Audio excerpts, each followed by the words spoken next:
come in, sir? Yes, come in. Good afternoon, sirs. Good afternoon, ma'am. Good afternoon. Take your seat. Thank you, sir. You are Chahat Bajpai.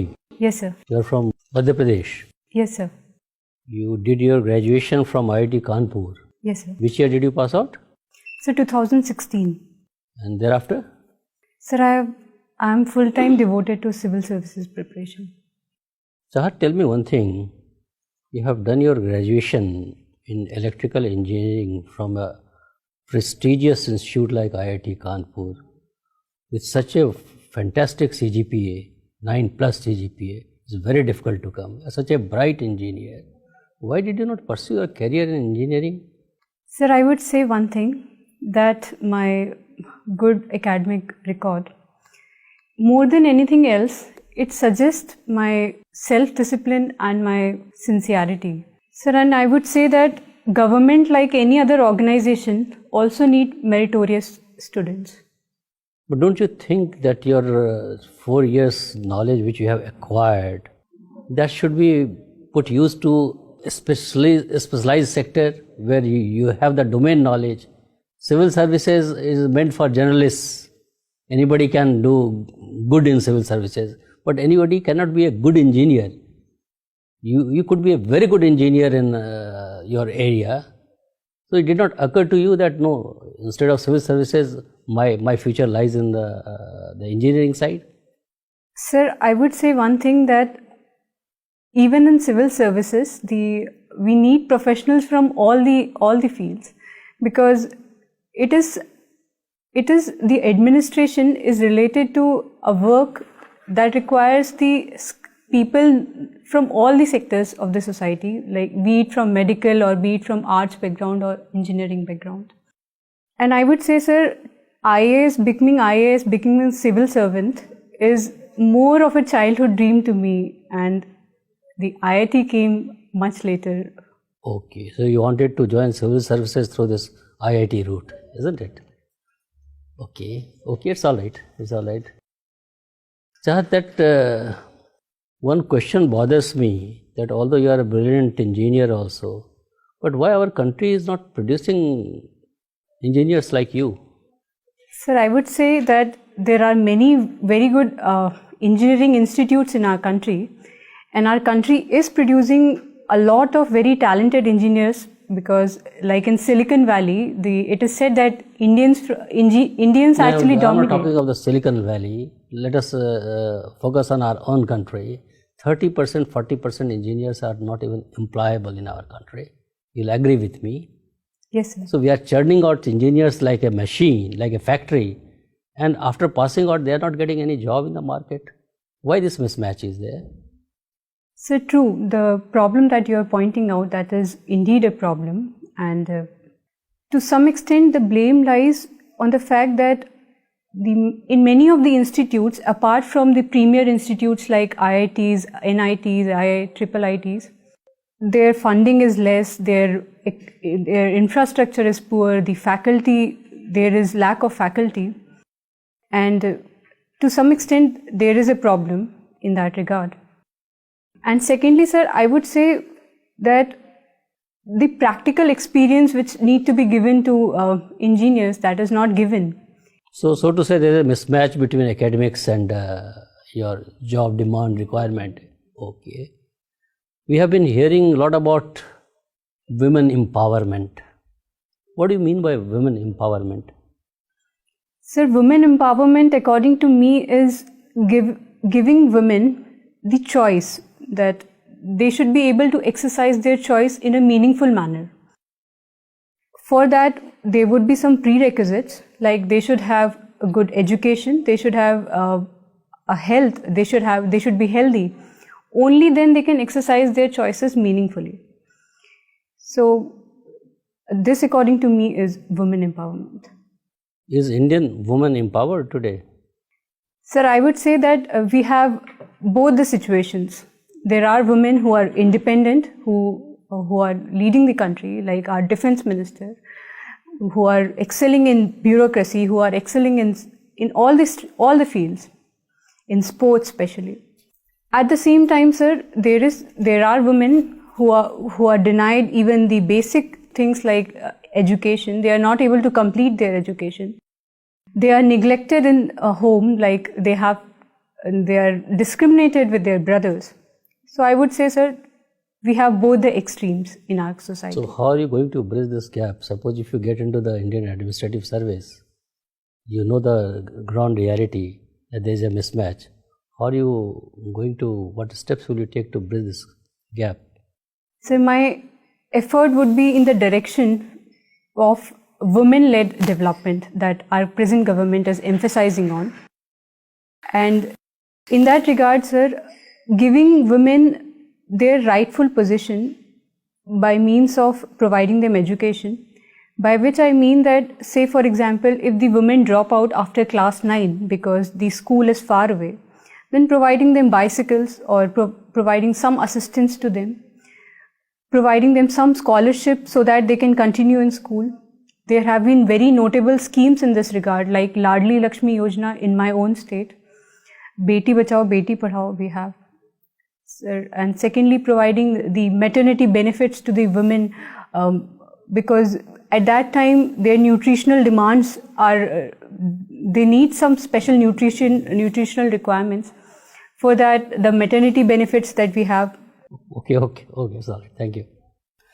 Chahat, Madhya Pradesh is the second largest state area-wise, and I think 10th largest state population-wise. I'm correct?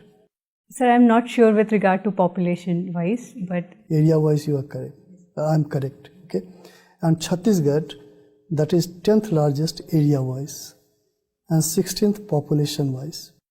I'm not sure about that, sir. You are not sure about that. Can you compare the development in both the states, like development taking place in Chhattisgarh as well as Madhya Pradesh? Just compare it. Sir, one of the very stark difference between the two is, in Madhya Pradesh, still the agriculture is its unique selling product. It leads country in variety of agricultural products like soybean, pulses, garlic. On the other hand, sir, the industries have developed, especially the mineral-based industries have developed very fast in Chhattisgarh, like coal, iron and steel, especially in towns like Korba, Bhilai. So that is a very stark difference. Another difference would be, sir, like Naxalism as a problem is almost completely eliminated from Madhya Pradesh. That problem still exists in Chhattisgarh. So that poses a hurdle in the development. That is a big hurdle in the development of the region. Can you compare the two states on the basis of literacy rate as well as sex ratio? Yes. Sir, as far as the sex ratio is concerned, I think it is higher in Chhattisgarh, but I am not exactly aware of the... You have not taken care to go through these things. Actually, I have gone through it, but I cannot recall very well. And what about India? What is the literacy rate on all India basis? Sir, on all India basis, as per census 2011, it is 74%. 74%. Yes, sir. No problem. There is one survey, that is National Family Health Survey. Do you have any idea about this? Yes, sir. Tell me something about child marriage as reported by this survey. So the last survey reports were released after 2015-16. And as far as I remember, it reported that almost 1/3 of the child brides are there. 1/3 of the women were married before they turned 18, and that is the data in this regard. Which is the area witnessing most examples of, or many examples of child marriage? Do you have any idea? I think, sir, it is Rajasthan which has been witnessing maximum. Are you sure? Earlier it used to be Rajasthan, but now. Do you remember any district having maximum child marriages according to that survey? No, sir. You don't have that idea. Okay. Have you heard about Murshidabad? Sorry, sir? Murshidabad. No, sir. You have not heard about Murshidabad. There is this survey also talks about some districts of other states, for example, Bihar or even Jharkhand, affected by this child marriage. So how can you stop child marriage? Suggest some measures. Yes, sir. One of the main reason for child marriages in this region is extreme poverty. Often the child brides are sold for a price because the families are extremely poor. So the first solution would be effective implementation of schemes like Manrega to create livelihood opportunity, extending irrigation cover so that multiple crop seasons are possible. Sir, another thing that can be very effective is that there are certain occasions like on Tej, as far as I know, when the instances of child marriages increase in the country. So on those special occasions, the administration needs to be extra careful, extra vigilant. Do you have any act to stop incidents of child marriage? Sir, I think it is Age of Consent Act that provides 18 years for minimum age of marriage for girls and 21 years for... Any other act? Sir, with regard to the provision of rape in IPC, it says that the bride should not be... Okay, Chahat, thank you. Thank you, sir. Chahat. Yes, sir. Chahat, before I ask my first question, you like poetry. Yes, sir. If you consider your name, Chahat, from that, the poet in you, what are the basic questions you face? Did you ever ask your parents why they named you Chahat? And what is the story behind it? What is the poetry behind it, to be precise? As far as I know, sir, my mother named me, and I think there was no particular reason in this regard, but because she liked some character in a TV show, and in that regard she named me. That's it. Chahat, you did your electrical engineering from IIT Kanpur. Can you apprise board members what are the recent development in electrical engineering materials in last 2 decades or so? So with regard to recent developments in materials, graphene and allotrope of carbon, it is seen as a very promising material.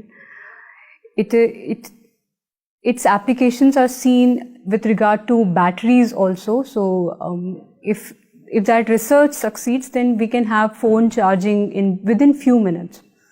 So that is one of the development which is going on.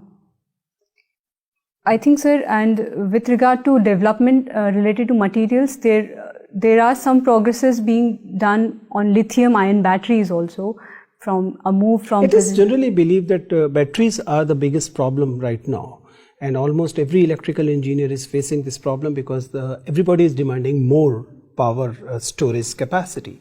What are theoretical hindrances in? What is the problem? Why can't we have a battery which can be charged in say half an hour and will run for 10 days? What is the problem? Theoretically, what is the problem? Sir, theoretically, the problem is, like, for example, the most advanced batteries that we have presently is lithium-ion battery. The main problem comes in the availability of lithium. It is a costly metal and rarely available. It's not very... That's not theoretical problem. Theoretical problem has to do with the theory of the thing. Anyways,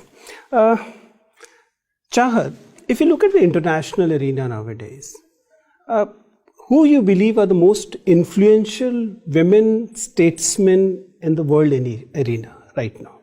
And do you believe that there is a scarcity of actually influential women world leaders in comparison to say 30 years from the past?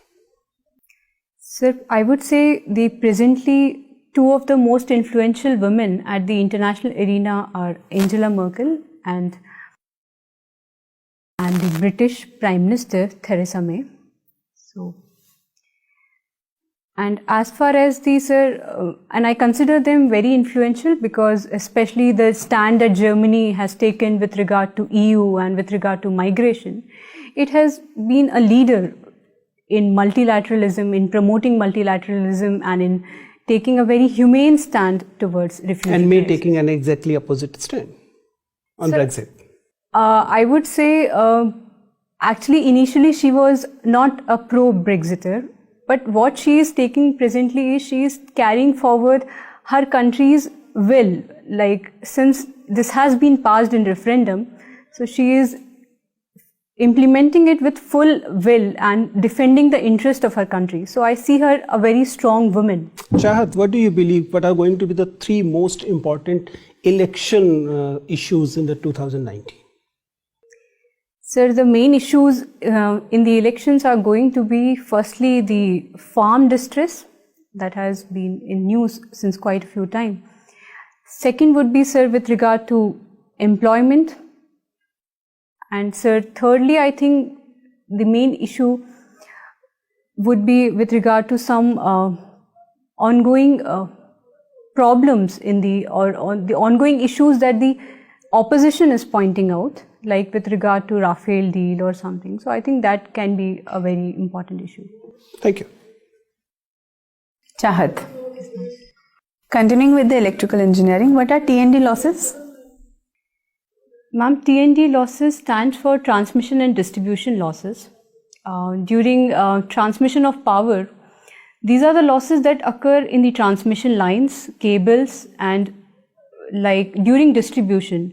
Say, for example, if proper metering is not done and if the people are not paying their bills, then that would be accounted as distribution losses. Okay, and what is India's scenario? Like, what is the percentage do we lose our electricity in T&D losses? Presently, ma'am, this figure is around 22 to 24% in our country. And what is our aim? We aim to bring it down to below 15%. Okay. Coming to economics, how has e-commerce changed our retail market and our buying preferences? With regard to e-commerce, ma'am, it has brought a lot of choices to the consumers, and it has benefited the consumers with regard to various discounts and offers. However, ma'am, the scenario is not so promising for the entire retail market, because the small scale vendors, many of them have lost their livelihood with regard to the discounts, because they could not afford to involve in competitive pricing that the large stakeholders like Amazon and Walmart can. So should we promote e-commerce? Should we restrict it? Should we regulate it? Ma'am, regulation, I would say, is the way forward, because a restriction is not a solution, because e-commerce is a reality and it is indeed beneficial for our country if we are able to regulate it properly. Like, I would say, the present norms that were brought about by the government, which restricts the shareholding in the vendors of these companies, and how much percentage of the products they can sell from one particular vendor. Such rules would provide a level playing field to all the vendors, and I think is the way forward. Okay. Coming to international relations, this US withdrawal from Paris climate deal, what do you think? How does it impact the overall international commitment towards climate change? I would say US withdrawal from the climate deal was a populist policy and was to some extent an irresponsible behavior from such a major global power. But in this regard, ma'am, I think since all other stakeholders, including India, have taken a leadership position in this regard and have spoken in the favor of the treaty, so I see the future of the treaty is not in danger, and it has also been predicted that after the present government of United States, it might again rejoin the treaty. Okay, let's take a situation. A girl comes to you for career advice and she points out that she doesn't want to be anything but a housewife. and she is making a very conscious choice in this regard. So what will be your suggestion? Ma'am, firstly, I would say that work of a housewife is very important, because a housewife is actually responsible for upbringing of the children who make the future of our country. So if she is making this as a conscious decision, I would welcome it, and I would suggest that if she is completely agree, but I would like to make her aware of some of the possible cons that she might face in the future, like being self-reliant has some advantages, and being financially independent has some advantages. But in this regard, ma'am, if she is making a conscious decision, I think that is a very welcome decision. Who is your role model in life? Ma'am, my mother is my role model. Okay, thank you. Okay, Chahat, have you heard about Digital India Mission? Yes, sir. What are the goals of Digital India Mission? Sir, the main goal of Digital India Mission is to increase the internet penetration in our country. Like, some of the specific goals include to provide optical fiber connection to all the 2.5 lakh gram panchayats, to increase e-governance, and overall to provide other services through common service centers, to provide free Wi-Fi and to the citizens. Okay, fine. There are many provisions including like IT for jobs and electronic manufacturing. But then we see that because this facility infrastructure are concentrated in the urban area only. So the larger population who is residing in the rural area, they are not getting benefit out of it. So can you suggest some ways by which this can be decentralized to the rural area, where we can generate job through the IT in rural area, or electronic manufacturing can be done over there? Yes, sir. One of the main way through which the jobs can be generated in rural area is through opening new common service centers. Like, presently almost 2 lakh common service centers have been opened, and each common service center provide employment to 2 to 3 people. Secondly, sir, with regard to manufacturing, I would say this can be located in tier 2 cities, tier 3 cities, where the labor cost can be brought down. Okay, fine. Let's talk about Digital India, where we are trying to penetrate to the Gram Panchayat and the lower strata of the population. And then we are also, increasing the volume of the electronic devices that we will put into the place. It is going to create a huge e-waste problem. India is already facing it. So how can we deal with that? What are the plans and policy that we have to curb the e-waste, to safely dispose it off? Can you tell me something about that? Yes, sir. E-waste is going to be a very big challenge in the coming times. Presently, we have e-waste management rules, which were released in 2016. And in this regard, sir, one of the very good development is that in these rules, it is prescribed that the producer has the responsibility to collect the e-waste. So what they can do is they can initially charge a premium and then refund that amount when that electronic device is returned. Okay, fine. Let's put a situation, space mission. Let's say manned space mission and nuclear power plant. Let's say if we have limited resource and you have to choose one of these two, what will be your take? I would say, sir, both of them are different technologies and both of them are useful technologies, having their own advantages. But still you have to prioritize it, first and second then? If it has to be prioritized, I would prefer nuclear power plant over the manned mission, because to some extent there are uncertainties over the present level of technology for a manned mission. And are you still uncertain when the Gaganyaan is already in place? By 2022, we are sending it. Are you still uncertain about it?